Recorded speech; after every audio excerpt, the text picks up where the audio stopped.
This is the tour of Farmingdale. And this is downtown Farmingdale.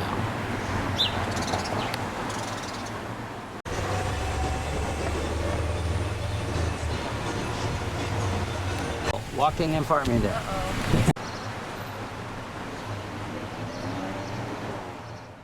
We're 72 Dowd Street. It's where we grew up. Ruth and I, and Pop and Mom with the dog, of course. And there's a little garage in the back. But this is where we grew up. And this lot that we're on would be all lawn. Right? My bedroom was on this side. And where were your parents' bedroom? Overlooking the street? Yeah. Okay. And so you lived here for your whole life, right? Before my whole life, yeah. And Ruth too. And we had shrubs, what we called sticker bushes. They were bushes that had thorns on them. It was bad weather, we would play on the porch. And when the ball would go down into the ground, it was worth your life to jump down and get your ball back. Yeah, it was, and we hated that shrubbery. So they were here until 1965? Yeah. I can remember being a young girl, and we used to, go outside and play and do cartwheels and all that sort of jive, because we were active. We used to get some whistles from the troops that were going down Route 9. This is during the war. And they would whistle at us, and we thought that was pretty neat. Cheerleading. So you were a cheerleader. For football and basketball and, the whole Megillah. Oh, Victory. With your hands up in the air. Right? Yeah, right. Where's the cartwheel? You see, cartwheels all over the place. Really? Grocery store. It was owned by two men who had their name Lyman and Connie. And Mother felt that she would get her best prices buying from them. She had, during World War II, she had gone into A&P because she had heard that they had great sale on, and they treated her so shabby, she decided she'd never go back. I never ate lunch in school because we lived right behind the school, and I went home for lunch. Well, I don't know whether Ruth went home for lunch, but, we were, 4 years apart. So in the school, that's a lifetime. And what kind of dishes did you have for dinner that your mom cooked? Very simple. She would make a rice dish or she wasn't into Italian food at all. It was only because of our friendship with Mrs. Romanelli that she would have changed her way of. When I was in high school, I wanted to take all the high school cheerleaders to my house for supper. And my mother said, "Fine, Carol, that's fine, but what do I serve them? I can't, we can't afford to have a whole steak dinner or whatever." I said, "Oh, no. We'll have something Italian like meatballs and spaghetti." Oh, well, that was the only time she'd ever made meatballs and spaghetti. I mean, there's a Methodist church that Pop used to play the organ for.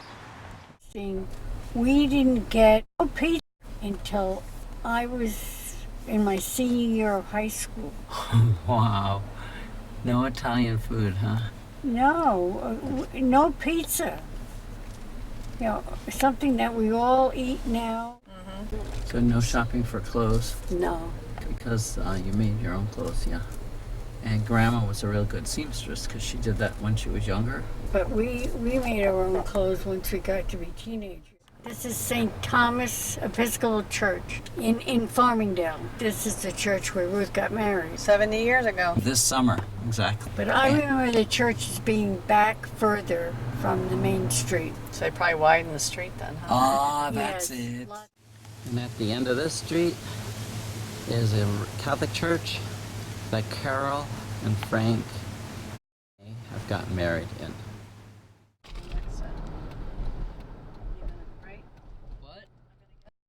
This is Farmingdale State College, which at the time it was Farmingdale State School when I went to it. And this is Horton Hall. If I remember correctly, this used to be where they would eat on Sundays. Pop was a mechanic here. He had lost his job.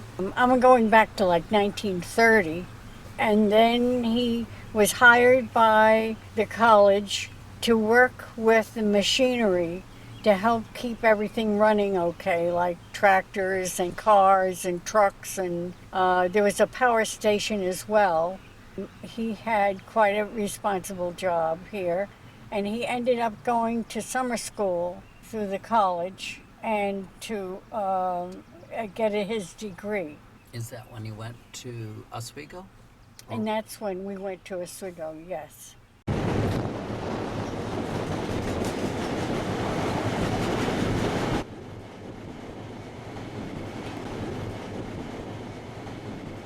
We're at Sunken Meadow State Park.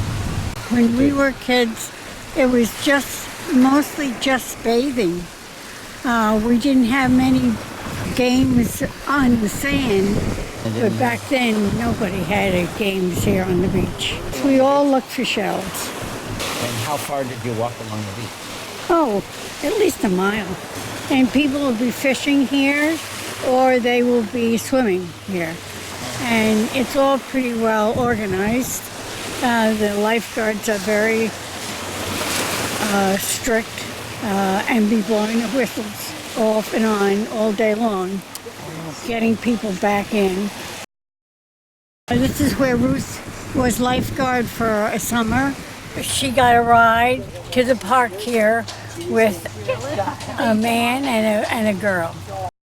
So these are the changing rooms that Ruth worked in when she handed out towels to the customers. So the fishing that you did was up in Oswego. Yes, And he brought his boat up, towed it up every year. yes. Usually daytime. And who was in the boat? Well, it was the kids, Ruth and myself. And Mom wouldn't go out, but we went with Dad. What kind of boat did he have? He had his own boat that he made. He made that plywood boat. We didn't go in real choppy water. Okay. What kind of fish did you catch? Perch, bass, sunnies. He would stand at one end, Ruth and I would take turns. She's at one end of the rope and I'm at the other, and there's all fish in between us, like a stringer of fish. That's cool. So where did you go swimming? Right right near where we lived, in Oswego. Fairhaven was the wealthy family. Parks, They were cousins, right? yes. Gorgeous big house. I think that was their summer house. And they're quite wealthy. Ginevra, the girl that was Ruth's age, got a boat for her birthday. And how many kids did they have? 3 maybe. And you were little kids. That's where Mom learned to swim. Your mom learned to swim when you were camping? Not very well. She had a fear of the water in her face. Oh, okay. Bless her heart. She drove from Farmingdale to Huntington, wherever they held swimming lessons. They had to have a pool, of course, a far drive. And she was fearful of putting her face in the water. The guy told her, well, then you're going to have to practice holding your breath as you stop for a light till the light changes. You get away from your fear being in the water. And she followed all the directions. What were her other hobbies? She did a lot of work on antique chairs Reclaiming. and That's antique what's called. furniture. Yes. And she did cool work, and she refinished furniture, not just changed the outside of it. She really got into it. Between her and Pop, they refinished a lot of furniture. Oh, cool. They had a hobby together then. Yes. Oh, Bethpage State Park was a favorite place of ours because Pop would drive us in the car to the back tee of Bethpage State Park, which connected with the far back of the college. And we could stay on college because he worked for the college at that time and walk over to the state park.